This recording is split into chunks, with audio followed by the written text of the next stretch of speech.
My last topic is about PTSD. Now, me and Mike had fun with this one on Saturday. We had fun with this one.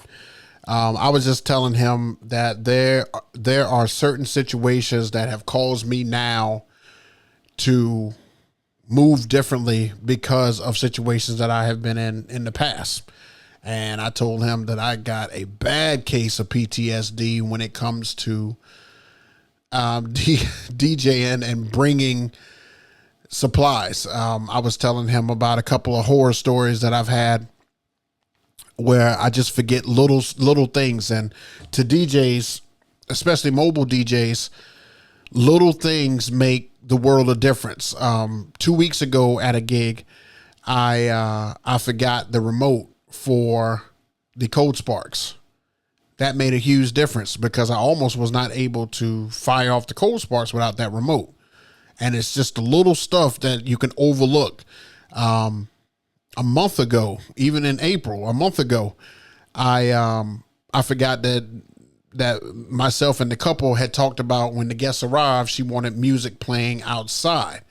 I thought since I wasn't doing the ceremony that, everybody would just come inside and I could play music off the main system. So I forgot my speaker. I did not bring the Evolve 8 or not Evolve, Everse 8. And now my PTSD is so bad. It's like I almost packed just about everything just so I don't miss anything. And out of curiosity, I just wonder what it is that you guys have forgotten or have been through. I'll give you another example. One time I thought the mother, it was the first dance song. I've only messed up one first dance ever, and this is the one. And I don't really know if it was my fault. It probably, in hindsight, you guys tell me if it was my fault. So basically, the bride told me to download a song. The thing is that she didn't give me clarification on which version. So sometimes a song, has a cover, is redone by several people. Well, because she didn't give me a clarification on the exact version she wanted, I got the original. So I start playing the, original song. And in the middle of the day, the worst thing you could do is mess up the first dance song. The second worst thing you could do is in the middle of the first dance, stop and tell me that that's not the right song. And that's what she did. That's what she did. She stopped in the middle of it. She was like, that's not the right song.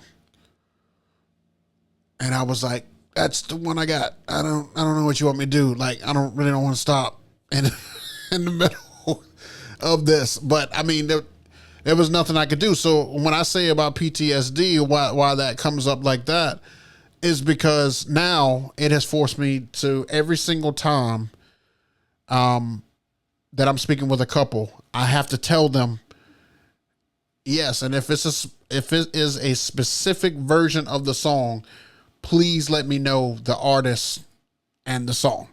Like, I need to know which version. I need to know how long you want it played. I've had an issue with time before. I've had, I have to ask about line dances because I played a line dance at one that wasn't supposed to be played. I have to ask about, a lot of stuff because of stuff that has happened in the past. So, as a DJ, we see it all. We see a little bit of everything. And then, clients ask us, well, what do you think? And you just, all of a sudden, your Rolodex in your mind goes through all the bad stuff that has ever happened for whatever they're asking about. And you're like, yeah, let's not do it that way. Let's not do it that way. How about introductions? I have bad anxiety for introductions still to this very day.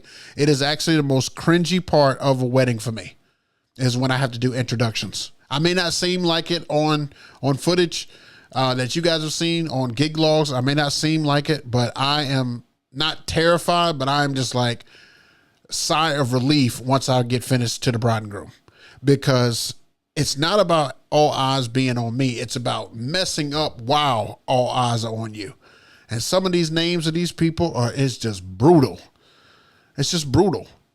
I mean, I had one crowd that I was calling out names, and I called out the guy's name. I got the first name right, but I said the last name wrong.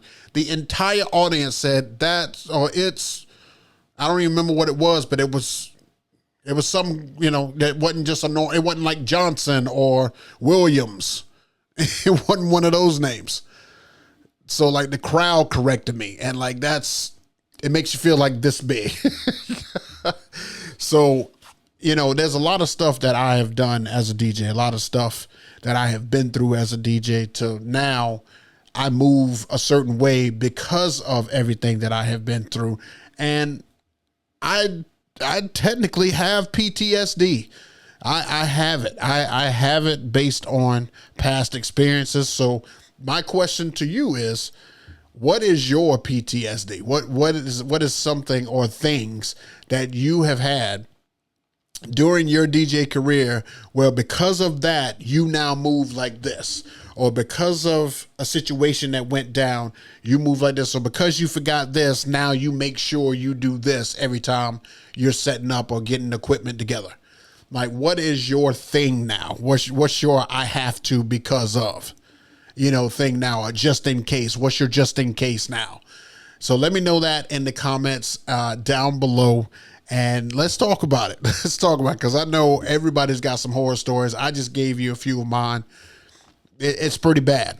It's pretty bad. And it definitely is no friend of mine.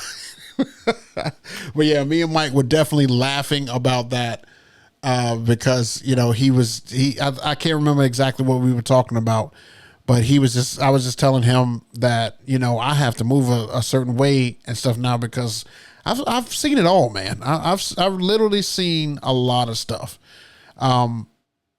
It's always fascinating to me whenever somebody catches me off guard.